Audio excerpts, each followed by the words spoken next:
मी घरात पाय ठेवला नाही तर कागाळ्यांना सुरुवात.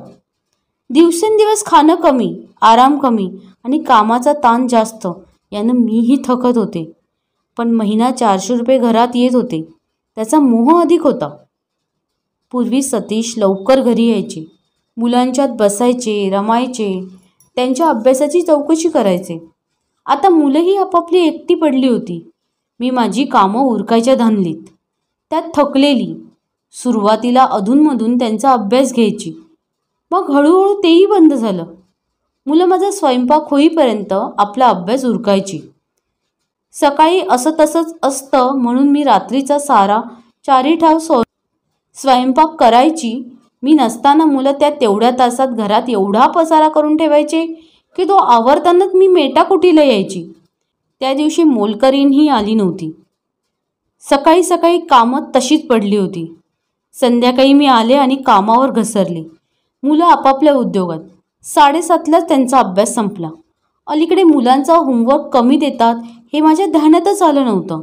अभ्यास झाला म्हटलं की मी म्हणायची, मग चला आता जेवायला चला. मुलांना जेवायला घातलं की मला हायसं वाटायचं. मग मी दुसऱ्या दिवशीची सारी तयारी करीत निवांत बसायची. सतीश रात्री 9-9:30ला यायचे. मग आम्ही दोघं जेवायचो. मागचं सारं आवरेपर्यंत मला 10:30 वाजून जायचे. जीव थकलेला असायचा. अलीकडे आमच्या दोघांमधलाही संवाद तसा कमीच झाला होता. अंगात फारसं त्राणही राहिलं नाही. मुलं बहुधा 9लाच झोपायची.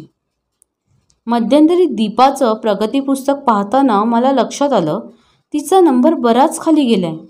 दीपा आणि दीपक दोघेही हुशार होती. पहिल्या 5त नंबर असायचा. मी दीपाला म्हणाले, दीपा नंबर का गं खाली गेला?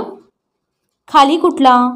सगळ्या डिव्हिजनचा आहे तो, दीपा म्हणाली. मी अधिक चौकशी केली नाही. 300 मुलात 7वा नंबर काही वाईट नाही, स्वतःची समजूत घातली. त्या दिवशी तसंच झालं.